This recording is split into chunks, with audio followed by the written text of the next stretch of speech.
Good morning, good afternoon, or good evening, whenever you're watching or listening to this, and welcome to Link Up Leaders, your direct link to leaders in supply chain and e-commerce.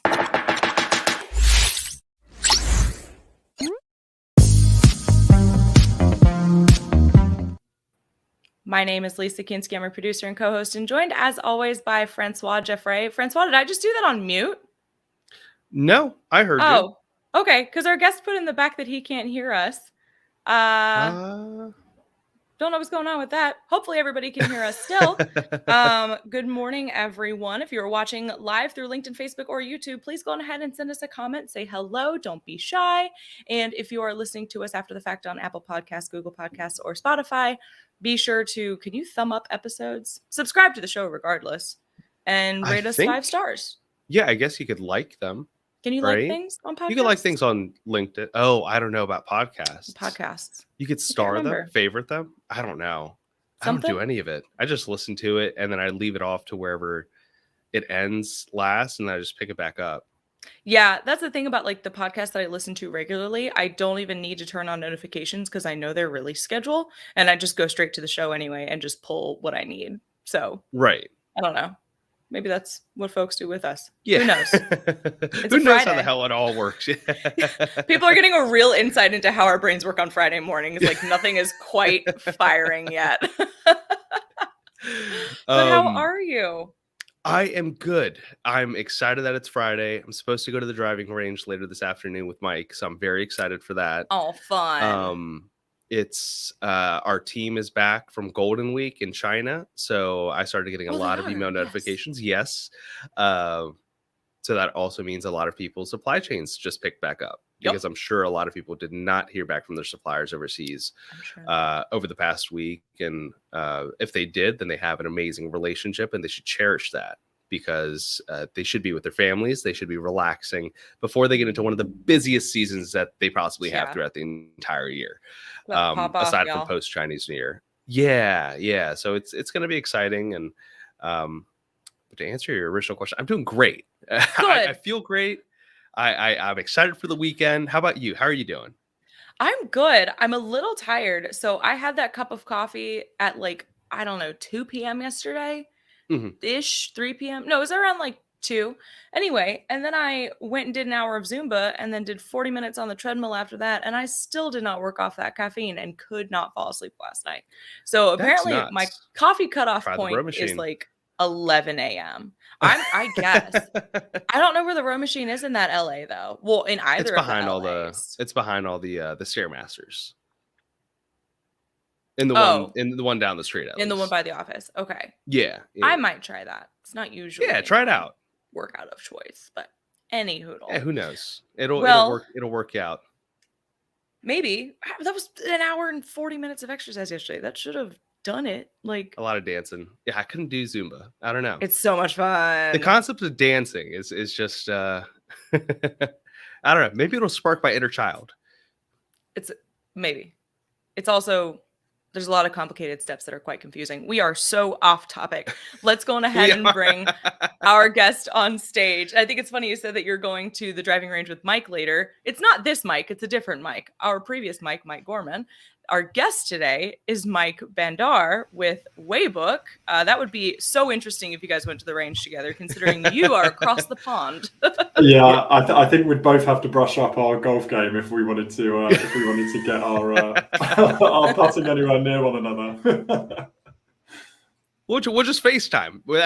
That was actually our plan all along. We were going to prop up our phones and we're going to FaceTime and we're going to golf together. And we're going to have a beer. I love that. My golfing skills are about as good to just get through a game of Top Golf and come about 5th out of 6 in Crazy Golf. So I'm not sure I'll be that much fun on FaceTime. That's about mine. Okay, that's cool. about mine. But I mean, it's all about just having fun. Well, I think golf is one of those games that you can have. You can be totally chill and have the best time as long as you're playing with people that are in it for the same reasons as you. If you're playing with somebody that actually really is trying to up their game and is frustrated that you're kind of hitting the ball backwards and it doesn't quite work, but I'm the guy that's hitting the ball backwards. So if we both do it, we'll have a great time. Well, Mike, welcome to the show. Thank you so much for joining us. Let's go on ahead and give me. everybody a little bit of information about your background and what exactly Waybook is. Yeah, cool. Thanks. So thanks for having me. I'm super excited to kind of get to know you both more. I've listened to a couple of the shows and kind of listened into some of the content that you guys do and of course the business. But yeah, my kind of background is quite wide reaching, and I think now as I'm getting into, well, I'm into my 30s, a couple of years into my 30s, things are only really just starting to make sense as to how all of the things I've done in the past actually almost mean something centralized. But essentially my kind of background is in kind of startup. Mainly I'm now within software as a service, B2B, SaaS, basically building tools that help people run their small and medium-sized businesses better. So we focus on really great tools that just kind of take some of the sting out of running your business and helps people's businesses grow. So that's kind of our main focus now, and that's within a business called Turn Partners. So Turn Partners is essentially a startup studio that we do acquisition and turnaround of digital businesses. So we've either bought businesses and done a turnaround, or we start businesses with our kind of core team, and we own and operate a few different products, a few different tools. But obviously in that we've had scaling journeys, failing journeys, success stories, great hires, bad hires, customer success, customer failure, everything. And what's interesting is every step we take into a new venture, we're almost pulling in all of that knowledge and insight to make our businesses better. And that's kind of the fundamentals of what Waybook is. Waybook's essentially an onboarding and a training tool for small and medium-sized teams. So helping senior leaders document all of their systems, their knowledge, and their processes that then enable people to onboard people quickly, become like a single source of truth, and essentially just enable entrepreneurs to enjoy running their businesses again rather than getting stuck in the minutiae of everything. So yeah, that's kind of super high level, but there's a long history of lots of different businesses and various different. I teach at a university in entrepreneurship and do different courses and things like that. So it's messy. I'm sure there's lots of things we'll get into that there'll be a thread back to some sort of normality. well, let's hear some about that, because from when I was reading your background, you're the youngest doctorate of science in entrepreneurship that you were awarded by one of the universities in London, England, in Birmingham, so in Birmingham, in the centre of the UK, yeah, the second city. Yeah, that's true. Which is kind of mad. There's been a couple of times. Do you know when you're kind of just plugging away doing your thing, and then these sorts of things happen? Like I got an honorary doctorate, and I got a medal from the Queen as well for like these kind of like entrepreneurship endeavours and supporting other people's businesses. And they're really fun. I mean, they don't necessarily mean anything in terms of like, you know, anything real other than just almost like a nice recognition. But yeah, I got a letter a few years ago offering me an honorary doctorate, which is kind of a cheat, right? Like I kind of love telling real doctors, oh yeah, I'm a doctor too, actually. Obviously, I've not invested the years or the student debt into getting those letters in front of my name. But I am too embarrassed to use. You won't find me as Dr. Mike Bandar anywhere, apart from on my IKEA family card and on my Amex bill as well. They're the only two. Not on a flight. Don't put that on your. Well, yeah. No. It's mainly for kind of entrepreneurship training and support. So my friends always joke that if somebody's having a heart attack on a plane and they call a doctor, I'm literally just going to go and talk to them about the lean startup or optimizing their business as their kind of not the help that anyone needs in any sort of disastrous situation. Yeah, well, I mean, talking about I guess also within your background, can you tell us a little bit about where you started? And because the journey of entrepreneurship is vast, and it could be across any industry, any channel. Right? It could be in government. Sure. It could be in nonprofit. It could be within small for-profit businesses. It could be within major corporations that have smaller entrepreneurial teams. Where exactly did you start your entrepreneurial journey? Yeah, great question. Super grassroots. So I think I was entrepreneurial before I knew what entrepreneurship was. And this is really early on. I think always trying to figure out different ways of solving problems, but then my solutions were not necessarily building, because I'm not like an architect. They weren't mathematical, because I'm not really mathematically minded, or I am more now. Or they weren't really solutions that involved kind of art and creativity, because I'm not very artistic. So for me, it was more around kind of logically creating solutions. And then I think fundamentally early on, when I was really young, was just not seeing the barriers that could have stopped me from doing things. So a really, really early example was when I was about 12. I wrote to lots of companies that I liked, and I told them that I had great ideas for their marketing.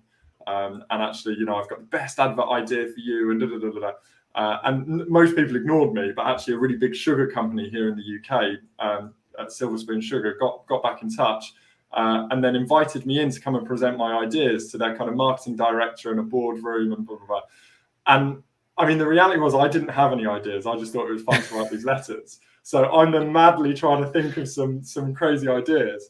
And I did this presentation, and I'm not going to lie, they were rubbish ideas, and obviously they didn't end up using them. I did get a big bag of sugary treats though, but the main kind of nugget for me there was that I kind of had the attention of a room, and I was able to share ideas that I'd actually just created. And even though in that case it didn't land, it's because I didn't understand the problem. But that's entrepreneurship, right? It's kind of pulling things together, whether that be thoughts and experiences and perspectives, or products, or code and customer service, or just screwing a nut and bolt together and selling it for more if it's more valuable to people. And actually, I think that was a really early understanding that I can create value. I'm excited about creating value. I'm excited about understanding people's problems. And then that sort of kind of developed. So in those early days, I used to buy and sell stuff all the time. So at one point I bought 100,000 balloons, kind of like rubber latex balloons. Yeah. And then realized that all of the print was printed upside down. So when you put helium in it, it said like "Happy Birthday" upside down. but then I sold them as non-helium balloons, because not everyone has a kind of helium, right? So yeah. And like traveling dog bowls and ironmongery hinges and stuff like that. And really, just more than anything, just getting into the world and just understanding what products and services people need and things like that. Where'd you sell them? Where did I sell them? So, I mean, all different things for different ones. I remember I sold a lot of the balloons to petrol stations, and that largely came about by me just always having a bit of an itch. So if we stopped for petrol on a family trip, I'd get out of the car and go and try and sell something to the person like behind the petrol station. And sometimes you'd speak to the owner. And I think as a kid, right, they're kind of like, why not? Let me buy £50 worth of balloons off of this joker that's just walked in. And then actually I started building channels out. So this was all offline. And then when I was at university, I started a paintballing company. So I don't know if it's the same with you guys over the pond, but we always get in shopping centres and malls and universities, you see people selling paintball tickets to go for experience days out. And I actually had a company that would create and construct these experiences, and we had exclusive agreements with lots of different shopping centres and universities. And I built a sales team around that whilst I was at university. And then that was probably my first kind of foray into digitalizing that process and digitalizing that sale, and started to do things online. But yeah, looking back now, there's a very random collection of goods and services that are probably still one of each in my parents' loft or attic. Like, well, that sounds like it's a true entrepreneurial journey, right? Because a lot of times someone might think, oh, you're an entrepreneur because you have one idea. Whereas if you have the entrepreneurial mindset, it's anything that could potentially have a solution and you could tackle it, makes you an entrepreneur, right? And if it's something that you want to build on, especially. As you sort of progressed into your career and for example, where did the Turner Partners start? Where did this, find its way into your life. Yeah, no, great shout. So I think just on that point of entrepreneurship, I fully agree with you. Kind of entrepreneurship and being an entrepreneur is kind of, if you buy something at like a junk sale and sell it on eBay, then you're sort of buying and selling something, right? If you sell your services in any way, be it consulting or washing a car, that's an entrepreneurial activity. And I think one thing I don't know if our language is articulated well enough yet, because obviously this space in the last kind of 15 years has become more mainstream. It's become cooler to be an entrepreneur. But the different levels of entrepreneurship almost aren't understood and appreciated. So, I might only want to sell balloons for the rest of my life, and that's fine.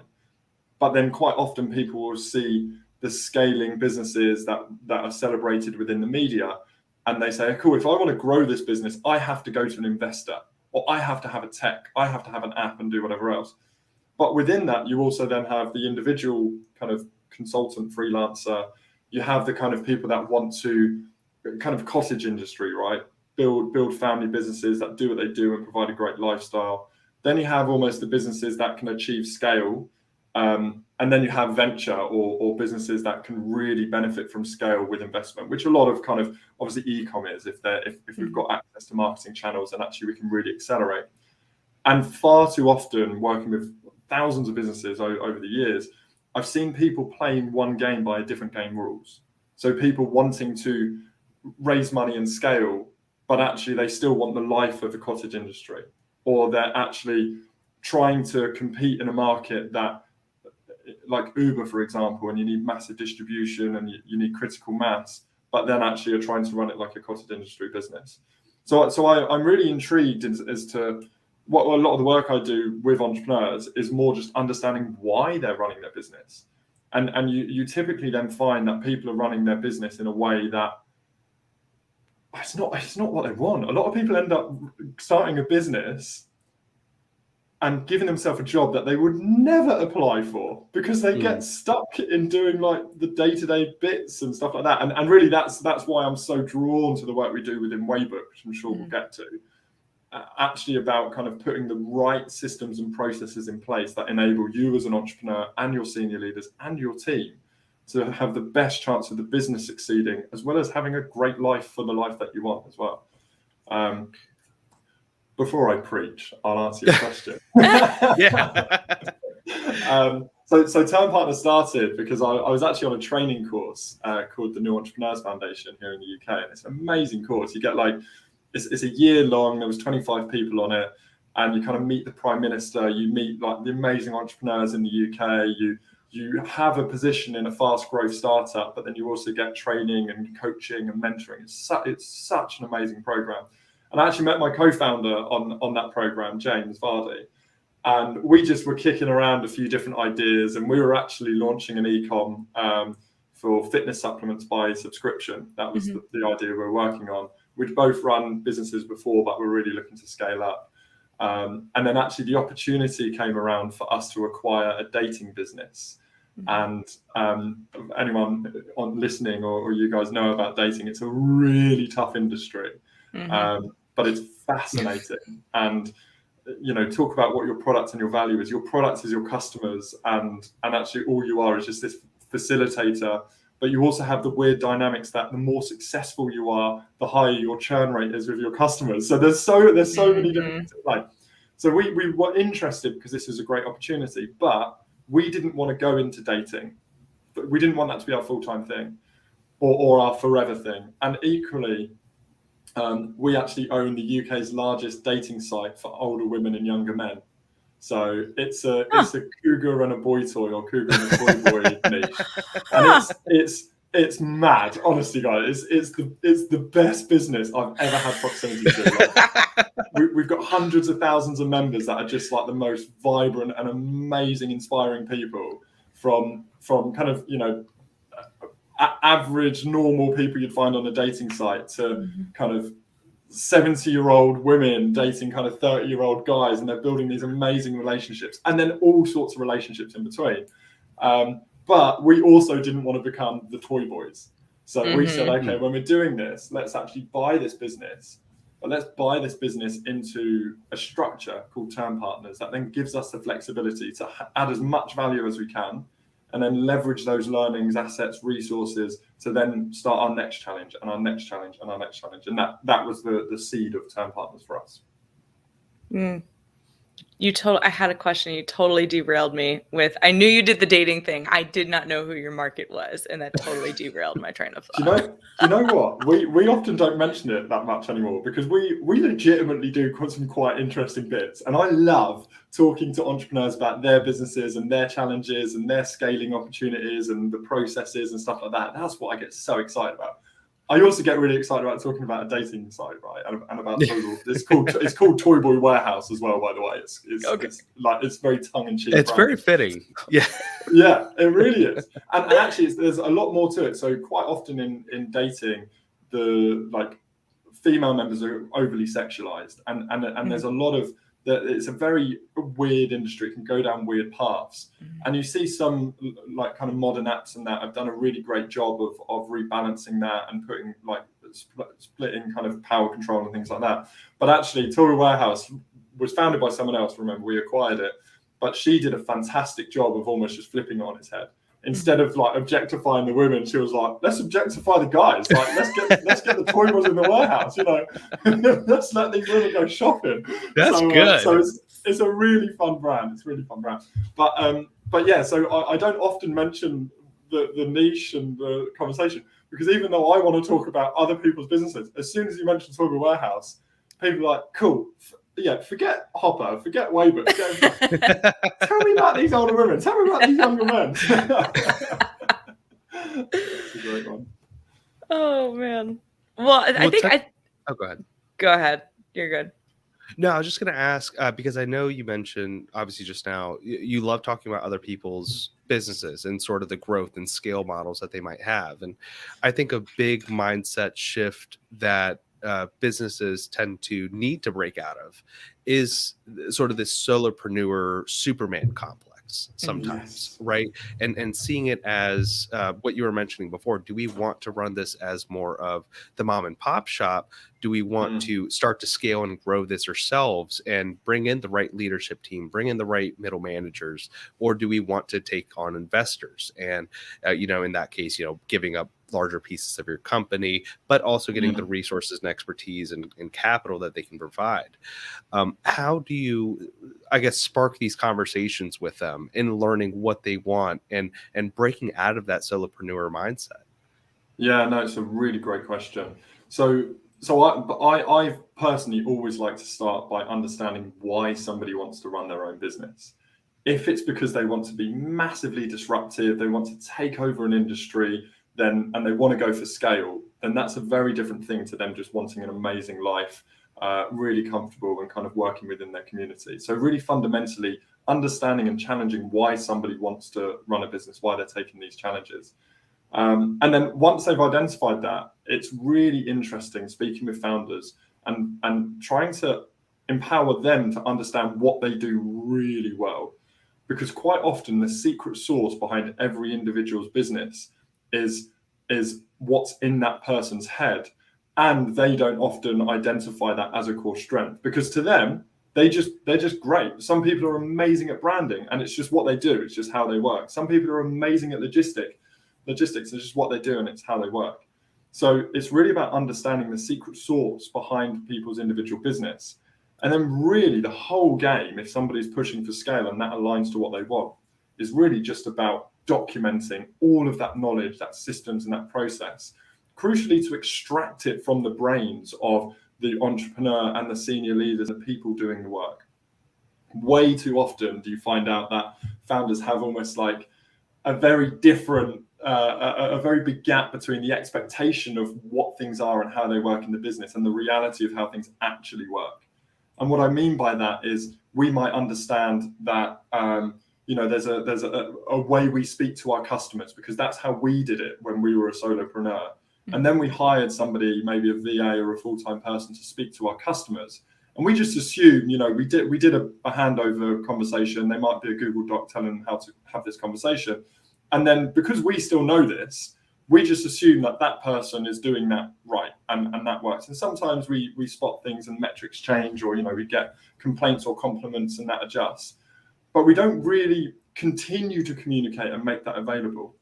And then if you scale that up, you add a few more people into these sorts of structures, the knowledge becomes so fragmented between your team and between your structures that it's actually exceptionally difficult to know how the business operates, why the business operates, and why it's successful, because quite often there's little mini course corrections that your team has made along the way. Now, if they leave and they haven't handed over appropriately, or they hand back to you and you hand back on to someone else, you're almost then starting from another point, because you're not passing that knowledge on in the way that it's truly working within your business. Now, the solution to that is really just asking people who are doing what they're doing, what are you doing? Every time you've done something, whether that be you as the entrepreneur or the person speaking to the customer, just bullet point that down. Well, every time I speak to a customer, I ask them this question. I found like this. Generally, it's one of these 10 reasons. I've tried these 5 responses. These ones work better than them ones. Boom, you've got an SOP, you've got a knowledge, you've got a process, you've got a system and structure. And as soon as that's on paper, as soon as that's kind of in a document, you can then look in as the entrepreneur and critically assess and bring in the experts and have great conversations with your teams and say, well, let's look at this. How could we optimize this? How could we iterate this? Whether that be changing the process, delegating the process, automating the process, or ripping it up and starting again. But it's actually all about this extraction from our heads to get it down. And the secret within that, the thing that just blows my mind every time that I work through kind of businesses with this, or they're kind of onboarding themselves through Waybook and documenting their business, is the headspace that people get from doing this is unbelievable. Like, we can't choose what is in our mind when we wake up in the morning. And typically the things that are on our mind from our business perspective are the things that are either most urgent, but not necessarily most important. The last thing we thought of, the things that are shouting the loudest, the things we're doing most often. And I think we almost owe it to ourselves as entrepreneurs, from being a solopreneur and scaling, in terms of figuring something out once, figuring it out well, documenting it, boom, moving on. Because actually the mindset that we have as kind of the more senior leaders, we have a founder mindset. That means we want to solve problems. We don't want to churn and think about the same things again and again. We want to discover new ways and better ways of doing things. But some problems don't need to keep on being rediscovered. So once we've discovered it, we package it up and we hand it on to people that are excellent operators. I love being on customer service. I absolutely love it. I'm not particularly the best at it, right? Actually, I'll get bored. I can be in a conversation and then go away and get distracted and switch tabs and all sorts. But people in our team are so focused on these conversations. They're better operators than I am. So actually the process of us achieving that scale and having that consistency is entirely removing it from our head, resourcing it through automation, delegation, conversation, whatever that may be. And then the things that are left in our head for us to think about when we wake up are either the next most pressing, most important challenge rather than the urgent challenges, or just enjoying life. We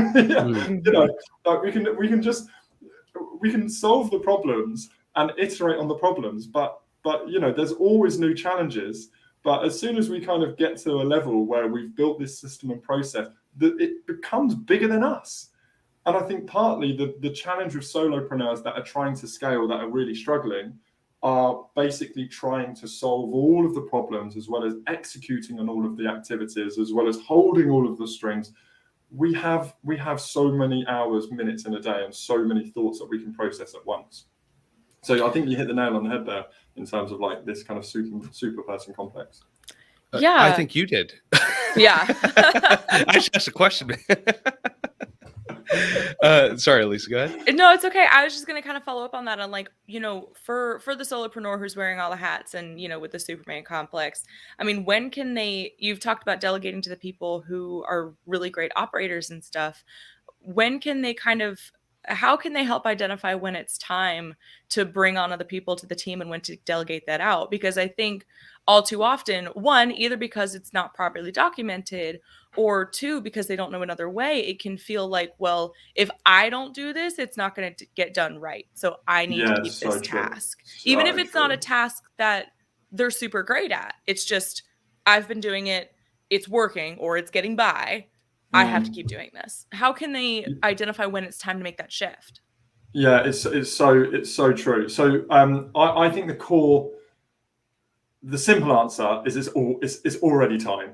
Like the alarm's gone, the time has passed, you're late, right? And even if it's day one, and there's a couple of points to this, right? I think as soon as we document something, that then means that we're not churning in our head. So even if we're the ones executing, we don't have to be thinking about it. So yes, it's easy for us to do something we do all day, every day, if we're not constantly trying to remember how to do it, and where is that document, and where is that link, and who is that supplier, and who's that person I should send to, and when should I send that email? Once it's out of our head, it gives us some headspace. Then I think from a very practical basis, being able to kind of pass things over, we might not, in a very real situation, say we've just started a store or we've just started a business and we're just building up our traffic, and actually we can't afford somebody to come and do half of my role so I can think about grander things. That's the reality, right? But you can then identify what activities you are and aren't doing, and then you can even just isolate and push out a task, isolate and push out an individual aspect, an individual role. And, you know, there's amazing businesses like you guys, right? Like Noviland, there's people that can kind of take over areas that would otherwise consume so much headspace, that actually is then a profit center for you as an individual in your head, and also for the business.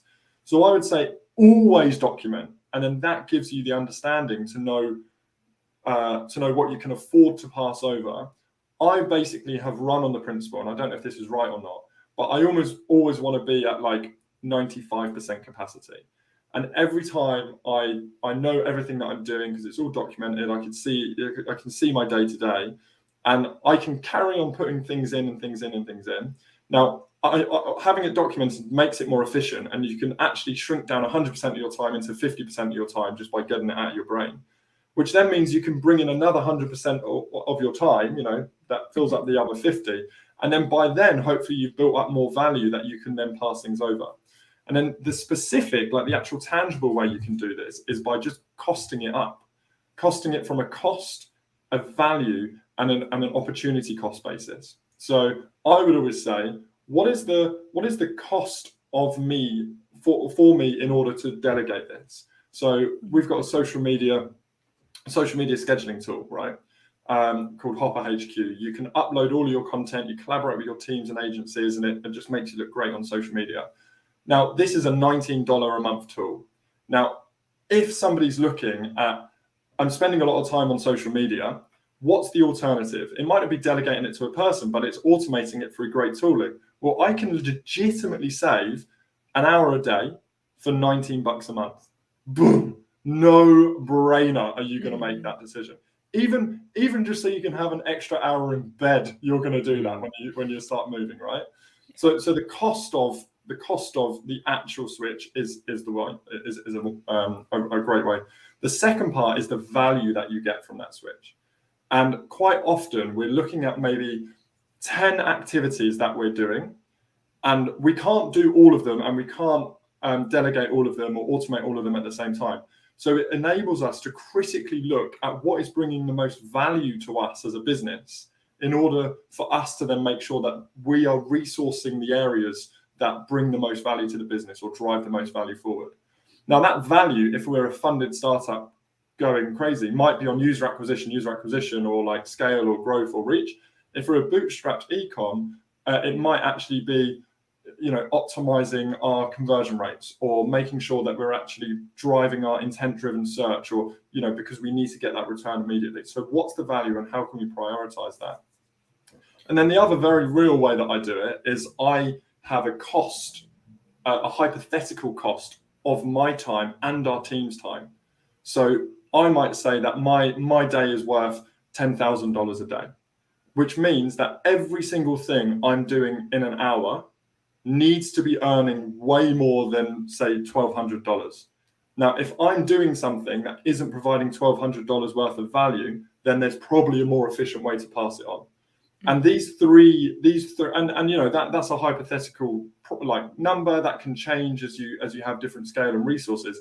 But those three kind of axes, if you like, are a great and a very practical way of actually deciding what you do, what you pass on, how you share that, and how you continue to bring most value to you and to the business.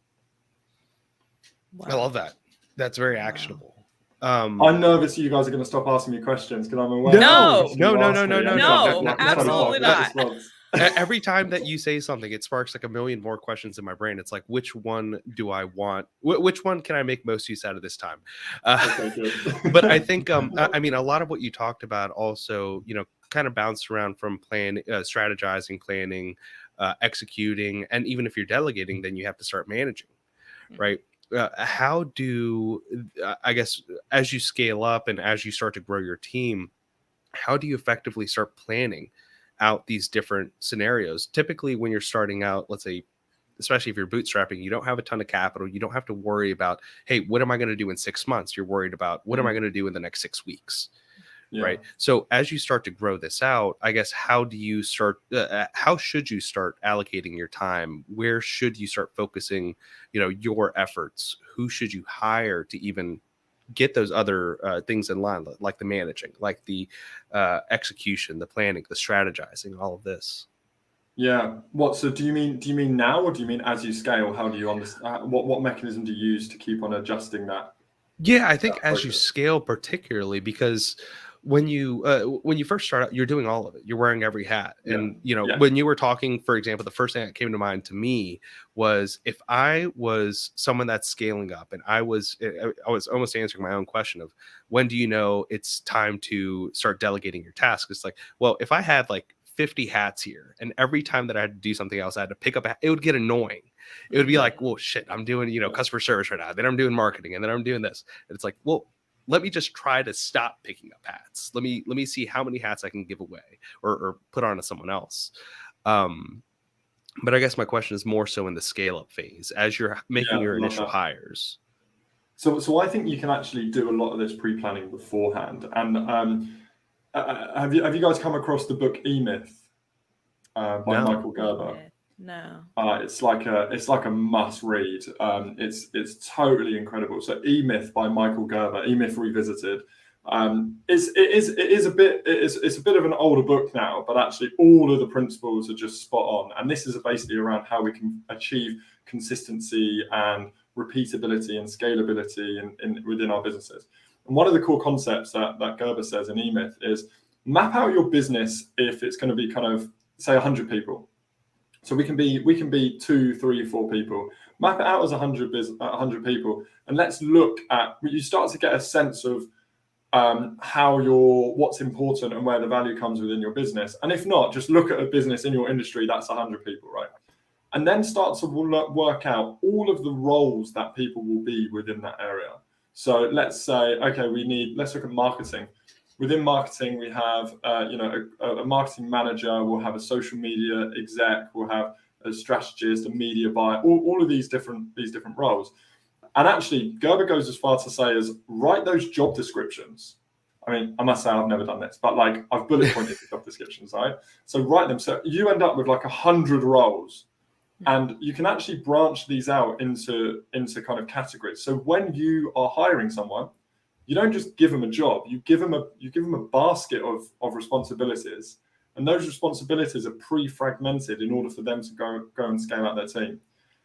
So say, for example, you have a finance person, an ops person, a marketing person, and each one of them might kind of hold 20 roles, but those roles might not be active at the time. And then actually when they're at capacity, and if there's value attached to it, so if there's value attached to the business moving in that direction, you can then empower them to say, okay, how can you actually maximize upon your time and the output that the business needs by looking at these 30 roles of where we're going as a business, as a structure, as an organization, and then who can you bring on in order to give 10 of those roles over? And then we're slowly filling out those roles for for the predefined structure of what we believe is the most efficient business. Now, the flaw in that, which I believe, is that it doesn't enable us to be very effectual. It doesn't enable us to use the opportunities and kind of continue to leverage people and things that we have moving forward. So say, for example, if I had a whole logistics arm and with 200 roles, and then I come across someone like yourselves, and I'm like, damn, like that one supplier can actually just replace those 200 roles. If you're belligerently following, no, I've got 200 seats to fill, you're wasting your time, right? But the methodology applies that actually you can then say, cool, that is a cheap way of me, or a value-based way of me being able to hand over a massive part of the business, and then I, as the owner, do the due diligence around whether we can execute, or whether that supplier can execute to the level that is. This is the same with marketing agencies. This is the same with kind of part-time FDs. This is the same with, purchasers, whatever that may be. And really, I think if you have this direction you're moving towards, which also, by the way, you can design based on the sort of business that you want to run. Not everyone wants to run a 100-person business, right? Like that's the worst idea for some people. So actually, they might then see all of the things they need to do and just kind of pull the levers with the things. One of the businesses that we've invested quite heavily in is called Full Green, and they do kind of cauliflower rice. They're actually launched. Well, they're in America. They're in a lot of retail in America as well as the UK. And they started by just having an amazing technology that enabled them to dice vegetables without using chemicals or preservatives in a way that actually made them long life in the packaging process. So if you think about it, you can get fresh vegetables in stores, long life without the need for preservatives. Now that's what they had to start with, that technology. They then did contract manufacturing. They then did like branding. They then did sales agents. They didn't actually do anything. And then they did the inverse, where they started to say, okay, we're growing, we're scaling the brand, everything's working well. So now how can we increase the efficiency by pulling some of this in-house? And that's how they've actually built out their business really successfully. So yeah, that is another way of using that value assessment to say, well, here's the value to the business because we can increase our bottom line, or we can increase our speed of growth depending on what the opportunities are for the business.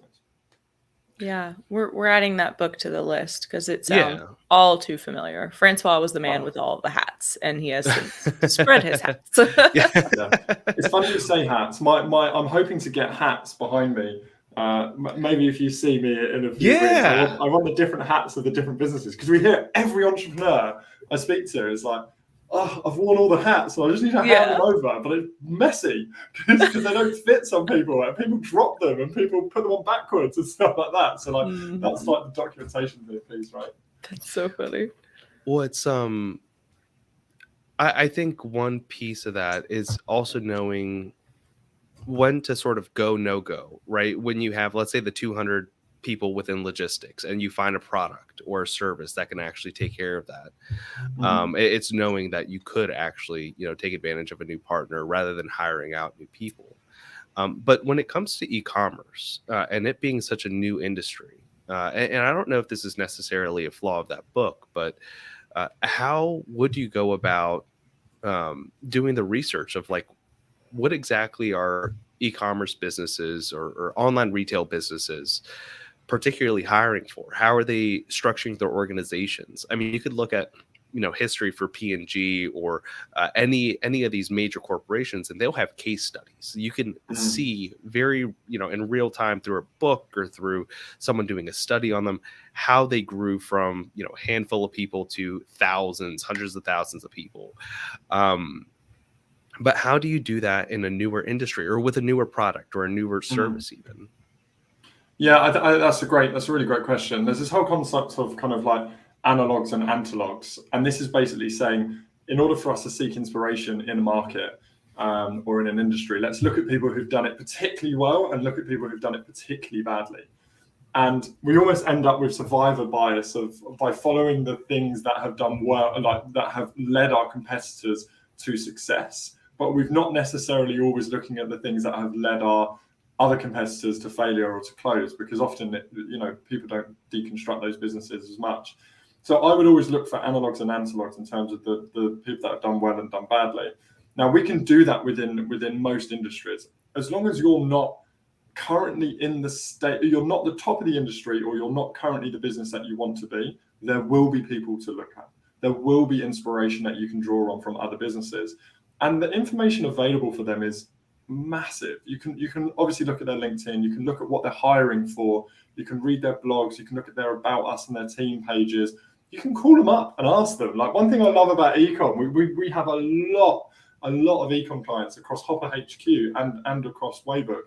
It's such a community, right? Like, people are actually excited about what they do and they share what they do. So just call these people up. And then if you're truly doing something that there's no match for a business, just combine. If you're, one of the businesses we've recently worked with, they're doing kind of like a laser hair removal product on subscription. So it's kind of like a razor blade model, but through ecom. Now, there might not be an exact one they can follow, but there's probably 3 different businesses that they can find inspiration from. And then here's the exciting thing. Yes, we look at what's worked, what hasn't worked, and combine these kind of case studies to find our best approach. But entrepreneurship is one of the only things, the only areas or careers where we can choose what we truly want to do.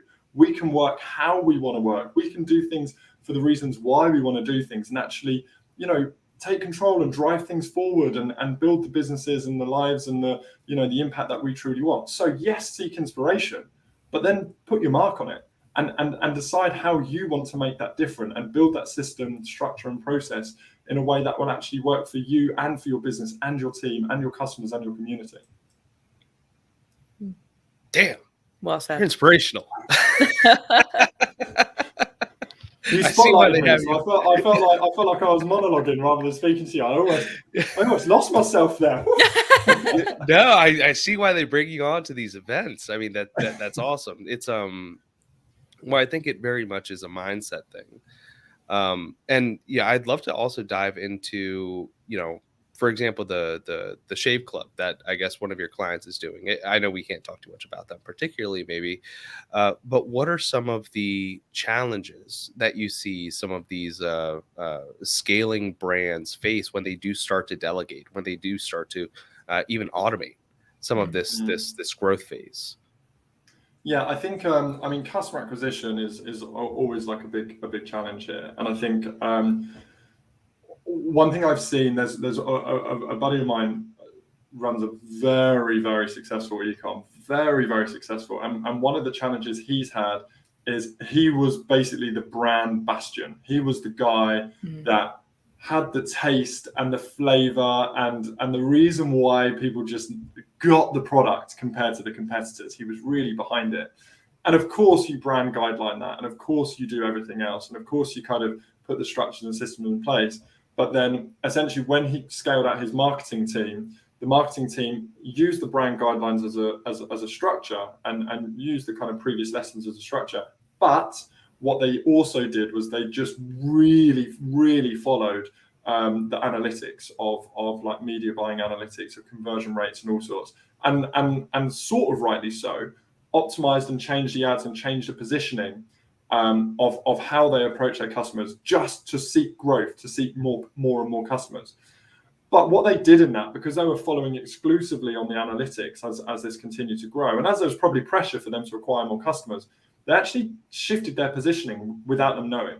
So actually they then started to move to a different customer set, because obviously when we're targeting customers on, Facebook ads, we then, our conversion rate optimizations become a product of who we're putting into our funnels, as well as our people optimized for the funnels that we have.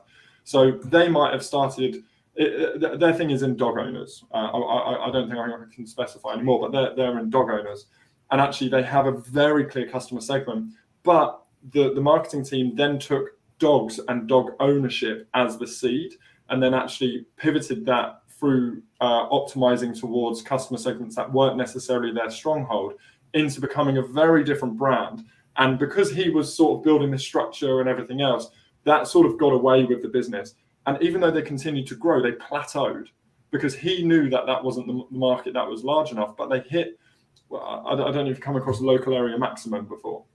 They hit the local area maximum of how they could continue to optimize and scale on the current process that they're in. And actually he needed to wind back a lot of stuff, because it wasn't just the campaigns that were running, it was how they'd positioned themselves in the market, and they also had quite a lot of stuff in referrals as well. Now, the way he solved that problem was actually he then went back in, but what he did was he brought his team along with him, and also then made sure that he was hiring those roles, not just for who can execute Facebook ads effectively, but people who have the taste and pride behind the brand, and actually injected the brand a lot more into their hiring process. Culture became more important for them, whereas before they were just assessing people on, hey, can you run Facebook ads? Like, can you optimize landing pages? And they fixed the problem. They're growing crazy now. Mm. And so what sort of do they have a particular managerial style that they use? Like, for example, EOS. I'm sure you're familiar with it. Is that something that they that they started to integrate? It's what it sounds like, at least, starting to have the right leadership to be data led instead of data driven behind every decision, and actually being in tune with their employees. Well, I think what they actually did was, in this pursuit to pass things over and hand things over and move forward, they kind of didn't keep their business on the same page in terms of how it operated. So actually, if you kind of have a really clear direction, and then you hire these amazing teams that do amazing things, and each team is then optimizing in lots of different directions, you end up with kind of like an ugly octopus that's kind of all wriggling everywhere. So I think a lot of that is making sure that, whether that be through communication, whether that be through more centralization of knowledge, insights, docs, things like that, it almost pulls the insights between and kind of keeps that direction moving forward. And if I'm honest, I don't know exactly what systems they use, whether they used EOS or whatever management style. But what I think they didn't have was that kind of clear direction that was specific and everyone driving towards. And I think a lot of people, despite we all know that we should have that, a lot of people don't have that when you have the benefit of scaling fast, because you're like, we're in chaos, it's crazy. So that's why it's important to almost do these like delegations and everything else, but actually make sure that is one thing you either delegate, or in the case of my buddy, the main thing he needed to do was, he was actually best placed being that brand ambassador. That is now his role, and the rest of the system works, but he is the kind of vision and direction for that, which then drives the rest of the business. So it's all about finding your strength and then becoming a part of your business, rather than actually every part of your business. Right. Mm-hmm. And in theme with kind of avoiding that ugly octopus, as you put it, and centralizing all of those processes and documents, just because we are nearing end of time here, why don't you go ahead and just tell us a little bit more about Waybook and how it works? Sure. I mean, it's kind of funny, right? Like, Waybook is my absolute dream product, and I'm so proud for what the team have built within Waybook, because what we get excited about is kind of helping businesses scale faster, right? And ultimately, that's what Waybook does. And fundamentally, at its heart, it's an onboarding tool, it's a training tool, it's a reference tool. So if you think most businesses will have a knowledge base, now that knowledge base might be a set of Google Docs, could be Trello cards, it could be a wiki, whatever. And then also other businesses will have like some sort of training facility or process. Now that might be a learning management system. It might be a chat with the founder on the first day. It might be calls with different teams. But quite often they're two separate things, which means that as the knowledge grows and changes within the business, it's almost detached from how new people are coming onto the business. And neither of them actually keep people up to date. So what Waybook is a combination between this knowledge base, this wiki, and also your learning and your kind of learning management system. So every time you put something into Waybook, that then will update and keep your whole team up to date.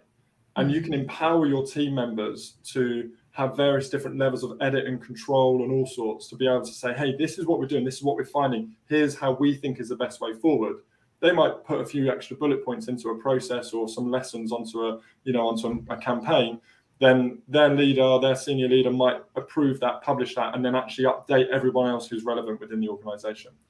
Now, as well as having all of that central, it's about having a single source of truth. And as well as all of that, Waybook has heaps of other features that enables people to track the progress of their team. There's people who, yes, we can actually just send people a Google Doc, but you don't know who's seen it. You don't know who's answered, internalized this. You don't know who's got access to it. So Waybook enables people to follow their own progress, but also their managers to see exactly who's seen what. You can test and assess their knowledge as well. So as well as sharing information, you can ask people them to reflect and apply the knowledge and information to make sure that people really understand. And one of the best features of it is, because people are used to having these docs all over the place. I don't know how you guys do this internally. It's a nightmare finding any one thing at any time. You need. And the amount of times I've followed questions around Slack being like, oh, I think you need to ask James. Oh, no, you need to ask Elle. Oh, no, you need to ask Isabel. And it's gone everywhere. Basically, that doesn't happen because you ask Waybook.